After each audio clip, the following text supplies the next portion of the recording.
Margaret Holloway didn't believe in gratitude. She believed in efficiency, results, and the kind of loyalty that came with a paycheck. Nothing more, nothing less. In her world, emotions were liabilities, and sentimentality was the first sign of weakness. She had built her real estate empire on that philosophy, and it had never once failed her. Not in business, anyway. The gala was her most important event of the year. $200,000 raised annually for children's hospitals, which was, of course, excellent for her public image. The invitations were embossed in gold. The catering was flown in from New York. The guest list read like a directory of Chicago's most powerful senators, CEOs, philanthropists, and the kind of old money that didn't need to announce itself. Margaret had spent 6 weeks preparing for this single evening. Every detail was controlled, every variable eliminated. Except one. James Okafor arrived 3 minutes late. 3 minutes. 180 seconds. To most people, invisible. To Margaret Holloway, unforgivable. She was standing at the top of the stone steps when the black car finally curved into the driveway, headlights cutting through the cool October evening. Her guests were already arriving behind her, valets moving like clockwork, laughter rising from the foyer. Everything was perfect. And then James stepped out of the car, cap in hand, moving with the unhurried dignity of a man who had spent 67 years earning the right to walk exactly as he pleased. Margaret descended 2 steps. Her voice didn't rise. It never needed to. The coldest temperatures don't scream, they simply drop. You're late. Yes, I apologize. There was a situation on Elm Street. I don't need a situation, James. I needed you here at 7.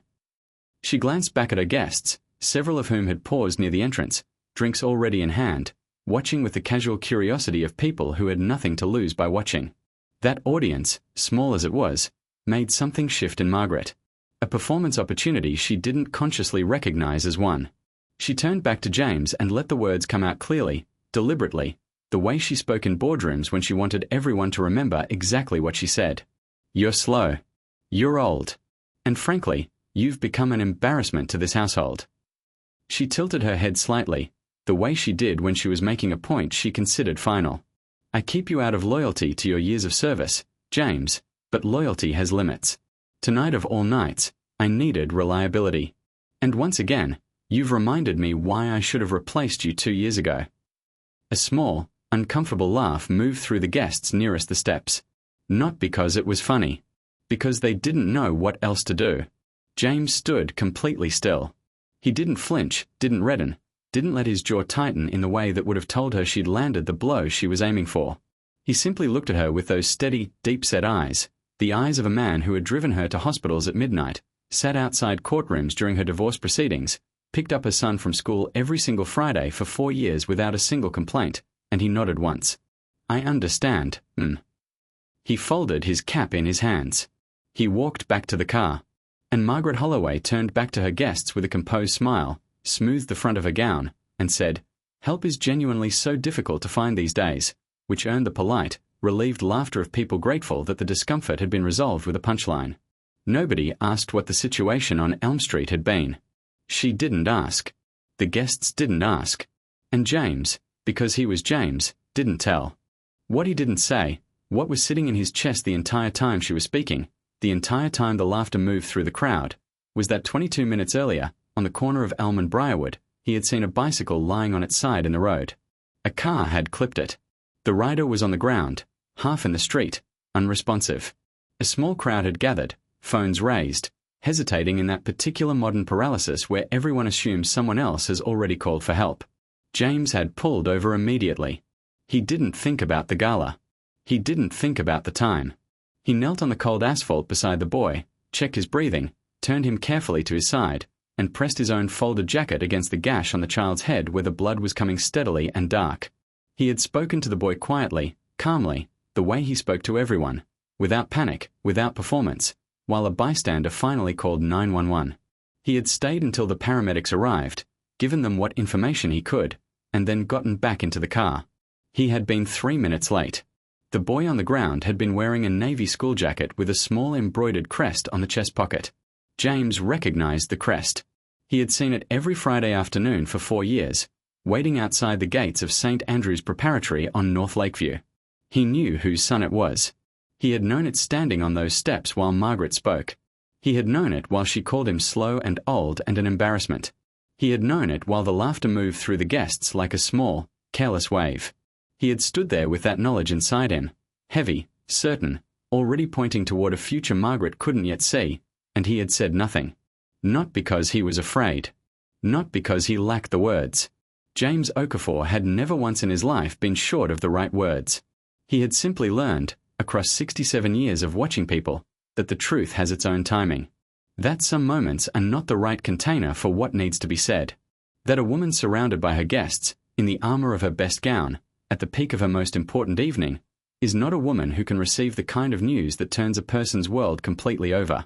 So he drove around to the service entrance. He parked the car. He sat for a moment in the quiet. His phone was on the seat beside him. He looked at it. He thought about Daniel, 16 years old, lanky and serious, who always sat in the back left seat and asked James questions about Lagos, about his time in the Merchant Navy, about whether James thought artificial intelligence would ever really understand people. The boy had a genuinely curious mind and a quietness that seemed, to James, like the best part of his mother, the part she had buried somewhere under the years of building and defending and never once allowing herself to simply rest. James picked up his phone and turned it over in his hands. The paramedics had taken Daniel. The hospital would be calling Margaret soon. The evening would fracture when it did, quietly at first, then all at once, the way things always fractured when what you had been avoiding finally arrived. He would be here. He was always here. Inside the gala, Margaret was moving through her guests with practiced grace, accepting compliments on the floral arrangements, redirecting conversations with the effortless skill of someone who had attended 1,000 events and never once allowed the surface to ripple for long. She shook hands, laughed at the right moments, and did not think once about James. She didn't think about the 3 minutes. She didn't think about Elm Street. She didn't think about Daniel, who had left the house that afternoon on his bicycle saying he'd be back by 6, which she had registered only partially because she was on a call that couldn't wait. She was holding a glass of sparkling water, mid-sentence with the head of a foundation she'd been courting for a partnership, when her phone vibrated in her clutch. She ignored it the first time. The second time, something animal in her, below language, below reason, made her pause. She glanced at the screen. Unknown number. Chicago area code. She excused herself with a smooth smile, stepped toward the hallway, and answered. Ms. Holloway. The voice was calm and professional in the way that immediately told her it was practice calm. The calm of someone trained to deliver news to people who are not ready for it. This is Northwestern Memorial. I'm calling about your son, Daniel. He was brought in approximately 30 minutes ago. He's in our trauma unit. We need you here as soon as possible. The glass of sparkling water was still in her hand. She didn't remember putting it down. She didn't remember walking through the foyer, past the guests, past the perfectly arranged flowers, past the life she had spent years curating into a version of itself she could control. She walked out the front door and down the stone steps and she stopped. The black car was parked near the service entrance, engine off, one small light on inside. James was sitting in the driver's seat, hands in his lap, looking straight ahead. Waiting, the way he always waited. Patient and present and entirely without agenda, the way only people who have truly understood something about life can manage to be. She walked toward the car. And James, without being asked, without a word, started the engine. The hospital corridor smelled like antiseptic and fluorescent light, the particular combination that strips every pretense from a person and leaves them exactly as they are. No gown. No guests. No carefully constructed version of yourself that the world has agreed to accept as real. Just a mother, moving fast through a hallway, heels loud on the polished floor, clutch still in her hand because she hadn't thought to put it down. James walked beside her. Not behind her, the way he always walked. Beside her. He had parked the car in 4 seconds flat, walked around to her door before she could open it herself, and then simply fallen into step with her through the automatic doors, through the reception area, toward the desk where a nurse was already waiting with the particular expression of someone who had been told to watch for a woman in a formal gown arriving alone. Margaret gave her name. She was taken to a private waiting area. She sat down. James sat 2 seats away, still in his white dress shirt, no jacket, hands resting on his knees with the stillness of a man who had learned somewhere along the way that presence was its own form of action. That sometimes the most powerful thing you could offer another human being was simply to remain. A doctor appeared within minutes.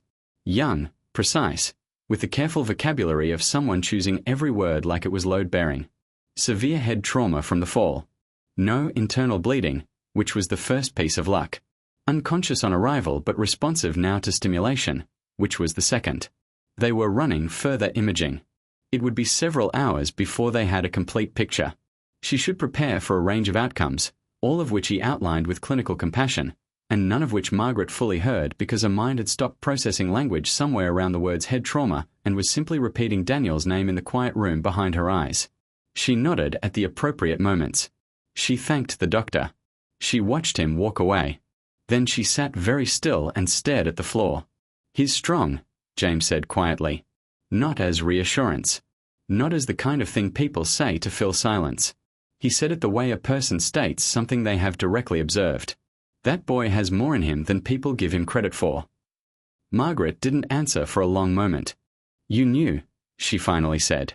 Her voice was different from the voice on the steps. Smaller. Stripped of its architecture. At the gala. "You already knew, and you said nothing." "Yes, Why?" James was quiet for a moment in that way of his that had always frustrated her. The pause that wasn't hesitation, wasn't avoidance, but was actually thought. Actual, unhurried consideration of what was true and how to say it honestly. "It wasn't the moment for it," he said. "You were standing in front of your guests. The news I was carrying, that's not news you hand someone in a crowd. You needed to be somewhere you could receive it properly. So I waited until you were." Margaret turned and looked at him for what felt like the first time. Not the way she had looked at him on the steps, as staff, as a variable, as a thing that had briefly malfunctioned and needed to be addressed, but actually looked. The lines in his face. The white at his temples. The jacket that wasn't on his shoulders because it was somewhere in a hospital log, catalogued as evidence that a stranger had pressed it against her son's head on a cold street and stayed until help came. "You could have told me immediately," she said. "The moment I started speaking, you could have stopped me." "I could have," he agreed. "But you didn't." "No. Even while I was." She stopped. The sentence didn't need finishing. They both knew what had been said on those steps. It was still in the air between them, the way some things linger not because either person is holding onto them but because they happened and cannot unhappen. James didn't rescue her from the pause. He let it be what it was. "Even then," he said simply, "the right moment matters more than the right words. I've learned that. Took me a long time, but I learned it." Margaret looked back at the floor. Somewhere down the corridor a door opened and closed. A phone rang at the nurse's station and was answered on the second ring. The ordinary machinery of a hospital night continued around them, indifferent and steady. "Tell me what happened," she said. "All of it. From the beginning." So James told her. He told her about Elm Street, the bicycle on its side, the boy in the road. He told her about the crowd that had gathered and the particular stillness that falls over people when something real has happened, and nobody wants to be the first to move toward it. He told her how he had knelt on the asphalt and how the ground had been cold through his trousers and how Daniel had been breathing but unresponsive, and how he had pressed his jacket against the wound and talked to the boy quietly, not because he was certain Daniel could hear him, but because he believed that people can feel calm even when they cannot register words, and he wanted the boy to feel calm. He told her that Daniel had moved once while they waited. A small movement, fingers curling slightly, the kind of thing that could have been involuntary but that James had chosen to take as a sign, because sometimes choosing to take something as a sign is the most useful thing available to you. He told her all of it without drama, without emphasis, in the same even voice he used for everything. Directions, conversation, the occasional dry observation about traffic that had made Daniel laugh in the back seat every Friday for 4 years. Margaret listened without interrupting. This was unusual for her. She was a woman who processed information by interrogating it, pressing on it, finding its edges. But she sat with her hands folded in her lap and she listened to every word and she let the picture form completely before she said anything at all. When he finished, the corridor was quiet. "He talks about you," she said finally. "Daniel. He talks about you more than he talks about most people in his life." She said it with something that wasn't quite surprise but was adjacent to it. The expression of a person discovering that something important was happening in a room they had never thought to enter. "He told me once that you were the most interesting person he knew. I thought he was being dramatic." "He's 16, James said. with the faintest suggestion of warmth. Dramatic is appropriate. He told me you were in the Merchant Navy. 22 years. He told me you speak 4 languages. 3.5. My French embarrasses actual French people. For one extraordinary moment, Margaret almost smiled. It didn't quite arrive, but it was there in the possibility of her expression, the outline of something that had been dormant for a long time, pressed down under years of efficiency and control and the particular loneliness of a life organized entirely around achievement. Then it passed, and she was serious again, but the air between them had changed. Something had been quietly, permanently rearranged. A nurse appeared to update her. Imaging was complete. The neurologist would be in shortly. Daniel was asking for water, which was an excellent sign. Margaret exhaled for what felt like the first time since the phone call. A long, slow release that seemed to empty something out of her she hadn't known she'd been carrying. He's asking for water, she repeated, mostly to herself. Told you, James said. Strong. She turned to look at him again. He was watching the corridor, calm and present, the same way he had watched 1,000 roads from the front seat of her car across 11 years. Attentive, unhurried, entirely reliable in a world she had filled with people who were paid to seem that way but rarely actually were. James. She said his name like she was picking it up carefully and examining it. Like she was noticing, perhaps for the first time, that it was a name and not a title. I said things tonight that I cannot take back. No, he agreed. You can't. I know that an apology. An apology is a beginning, he said, gently interrupting her in a way nobody ever interrupted Margaret Holloway. Not an ending. Not an erasure. Just a beginning. That's enough for now. She was quiet for a long time. Down the corridor, a door opened. A young neurologist appeared, walking toward them with a measured stride and an expression that, even from a distance, carried the unmistakable quality of good news being carefully organized into sentences. Margaret stood, her whole body oriented toward that approaching figure, toward her son, toward the next hour and everything it would determine. But before she took a single step, she turned back to James. He was already standing. Of course he was. Ready, as always, before she knew she needed him. She opened her mouth and then closed it again, because the thing she wanted to say was larger than the words currently available to her, and she had enough self-awareness, in this stripped-down, fluorescent-lit, pretense-free moment, to know it. James simply nodded once. Understood. And together, without another word, they walked toward the light at the end of the corridor.